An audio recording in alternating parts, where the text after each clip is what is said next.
आरवीला आज पुन्हा तोच प्रश्न छळत होता. काका, परदेशात शिकायला कसं जाता येतं? तिने निरागस डोळ्यांनी काकाकडे पाहत विचारलं.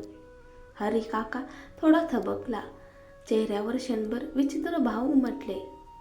अगं सोनू, काका कधी तिथे शिकायला गेला नव्हता. शलाका आत्या अमेरिकेतून परत आली की तिलाच विचार. तो मुद्दाम हलक्या फुलक्या आवाजात म्हणाला. आरवी गोंधळली. तिला सगळं माहीत होतं. काका नुकतेच अमेरिकेतून परत आले होते. मग आज असा खोटा का बोलत होते? मग काका तिथे का गेले नाहीत? तिने पुन्हा विचारलं. आजोबा आजी एकमेकांकडे पाहू लागले. हरी लहानपणापासूनच हट्टी आणि बंडखोर. त्याला कधीच परदेशात एकटं पाठवायचं नव्हतं. तुझी आत्या शलाका येणार आहे, आजी म्हणाली. ते ऐकताच आरवीचा चेहरा उजळला. ती आनंदाने उड्या मारू लागली. 4 वर्षानंतर ज्या दिवसाची आरवी वाट पाहत होती तो दिवस अखेर आला. एअरपोर्टवरून थेट घरी जाताना आरवी शलाकाच्या गळ्यात लटकून बसली होती.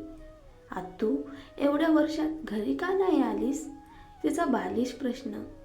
शलाकाच्या ओठावर हलकं हसू आलं, पण डोळ्यात वेदना दाटल्या. शिकणं पूर्ण करायचं होतं ग, म्हणून.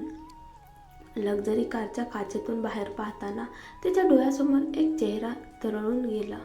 जीवन. हरी सगळं समजून होता. शलाका देशात परत आली नव्हती कारण अभ्यास नव्हता, तर त्या डॉक्टरमुळे होता, ज्याने तिचं हृदय अक्षरशः चिरडून टाकलं होतं. दुसरीकडे शहराच्या एका उच्च भूभागात जीवन थकून घरी परतला. पांढरा कोट खुर्चीवर फेकून देताच मनातील अस्वस्थता आणखी वाढली.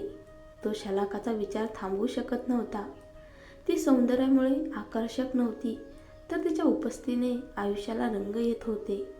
राखाडी आयुष्याला उजळ करणारी ती एकमेव होती.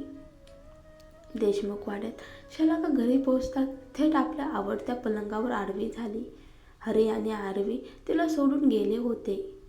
तिने हात उचलला. बोटातली अंगठी चमकत होती. ती अंगठी जीवनच्या जागी दिलेल्या पुरुषाची, दिनेश. त्या एका निर्णयाने तिच्या जखमा हळूहळू भरू लागल्या होत्या. तिने छातीवर हात ठेवला. डोळे मिटून पुन्हा उघडले. अंगठी अजूनही तिथेच होती. हसत मनात म्हणाली, आई बाबा, मी आयुष्यासाठी दिनेशची निवड केली आहे. मला आशीर्वाद द्या. तो तरुण उद्योजक, ज्याने तिला सर्वात वाईट क्षणी सावरलं होतं.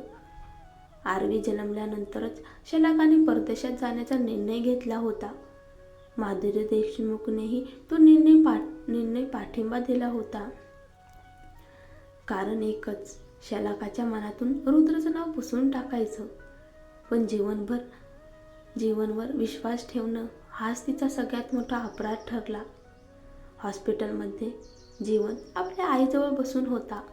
डोळे रिकामे, मन गोंधळलेलं. आई त्याच्या चुकीमुळे हॉस्पिटलमध्ये होती. तेवढ्यात दारावर टकटक झाली. गुड आफ्टरनून काका, काकू. सीमा हात आली. तू इथे का? जीवन उठून उभा राहिला. सीमाचे डोळे भरले होते. माझ्यामुळे सगळं बिघडलं, मला माफ करा. जीवनची आई गप्प होती. मी अमेरिकेला परत जाणार आहे, सगळं विसरून, सीमा म्हणाली. तेवढ्यात जीवनचे वडील बोलले. त्याचा भूतकाळ हिंसाचाराने भरलेला होता. जीवन, हिच्याशी लग्न कर. कुटुंबाचं नाव बदनाम होऊन देऊ नकोस. पण बाबा, माझं ऐकलं नाहीस तर तू माझा मुलगाच नाहीस. दार आपटून बंद झालं. जीवन तुटून पडला. आई, मी जिच्यावर प्रेम करत नाही तिच्याशी लग्न कसं करू? आईच्या डोळ्यात अश्रू होते. मला माफ कर, मी काही करू शकत नाही. मी शलाकाचं रक्षण करायचं वचन दिलं होतं. जीवन कुडकुडला. पार्कमध्ये वडिलांसमोर उभा राहत अखेरीस तो हार मानला. मी सीमाशी लग्न करणे जबाबदारी स्वीकारली, पण हृदय मात्र मेलेलं होतं. शेवट शलाका झोपेतून जागी झाली. फोनवर 100 messages. Dinesh dear, where are you? तिने हसत कॉल उचलला. माझ्यावर विश्वास ठेव, दिनेश ठामपणे म्हणाला. आई वडिलांसमोरही मी मागे हटणार नाही. दिनेशने खोल श्वास घेतला. दुसरीकडे जीवनला कळलं, शलाका ही आदित्यची वहिनी आहे. 6 वर्षाचं प्रेम, अधुरं, न बोललेलं आणि कायमचं हरवलेलं. त्याची प्रेमकथा दुर्दैवी होती, कारण त्यांना कधीच एकमेकांशी बोलण्याची संधी मिळाली नाही. शलाकाचं मन आज अस्वस्थ होतं. रुद्र देशमुखमुळे तिचं हृदय आधीच तुटलेलं होतं आणि आता नकळत तिनं आपलं मन दिनेशकडे उघडलं होतं. पण तिला हे माहीतच नव्हतं, दिनेश हा आदित्य जोशीचा खूप जवळचा मित्र आहे. आणि दुसरीकडे सीमा स्वतःला जीवनच्या आयुष्याचा हक्क सांगत होती. मी त्याच्या चुकीची जबाबदारी आहे, असं तिचं ठाम मत होतं. याच गोंधळामुळे जीवन शलाकाला सत्य सांगण्याचं धाडस करू शकत नव्हता. सीमाच्या अपार्टमेंटमध्ये जीवन सीमाला भेटायला तिच्या अपार्टमेंटमध्ये गेला, पण शरीर तिथे होतं, मन मात्र कुठेच नव्हतं. अपार्टमेंटमध्ये दारामागचा स्क्रीन सांगत होता कोण आला आहे. दार उघडताच सीमा समोर उभी होती. अपार्टमेंट पाहताच जीवनच्या मनात अपराधी विचाराची गर्दी झाली.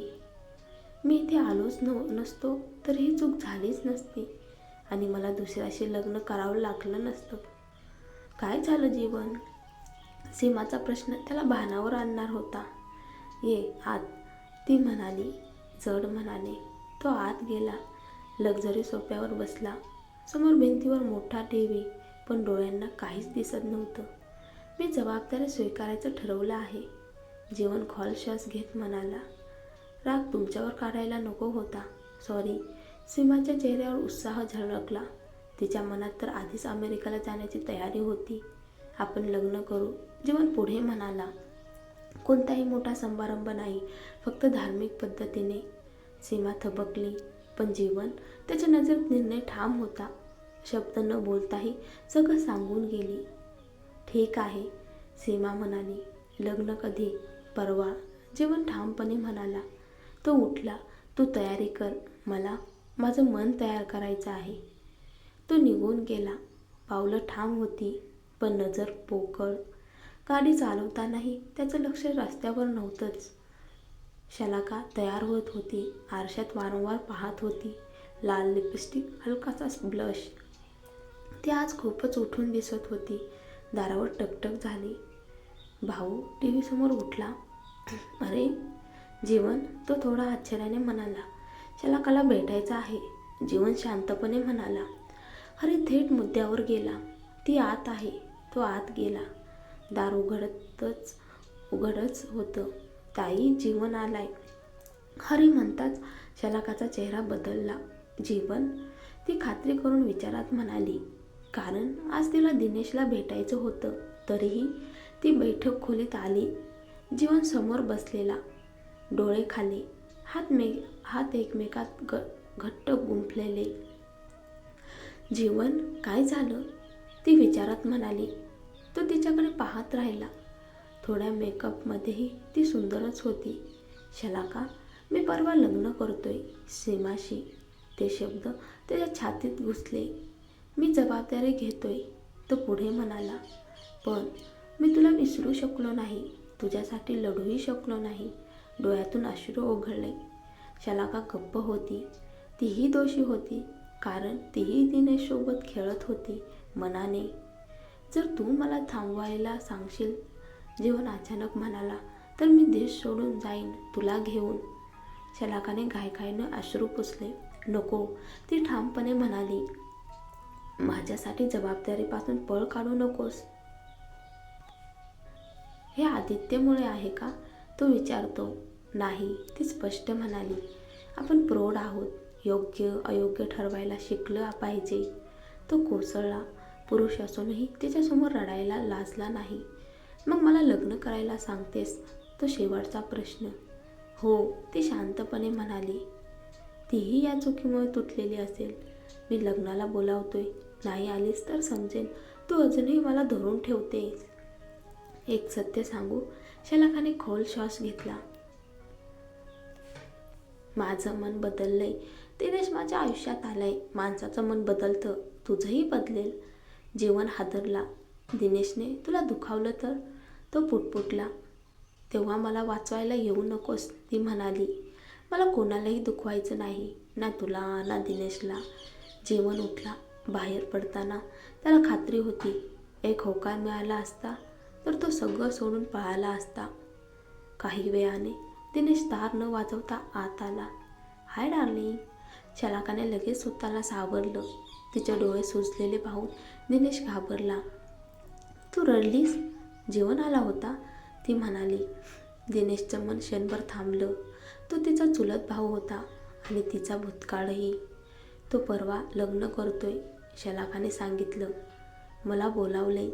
दिनेशचा आवाज मऊ झाला. जा, मीही येईन. तो माझा भाऊच आहे. उद्या तुझ्या बाबांच्या समाधीवर जाऊया, दिनेश म्हणाला. ती हसली. गाडी चालवताना दिनेशचं लक्ष वारंवार चुकत होतं. समोर गाडी आहे, शलाका ओरडली. दिनेश हसत म्हणाला, हे सगळं तुझ्या लिपस्टिकमुळे. माझ्या लिपस्टिकमुळे? ती चिडली. इतकी लाल आहे की माझं लक्षच लागत नाही, तो हसत म्हणाला. शलाका वैतागली, पण मनातून हसलीही. दोन पुरुषांमध्ये अडकलेलं हृदय आणि एक लाल लिपस्टिक, ज्याचा रंग सिग्नलपेक्षाही गडद होता.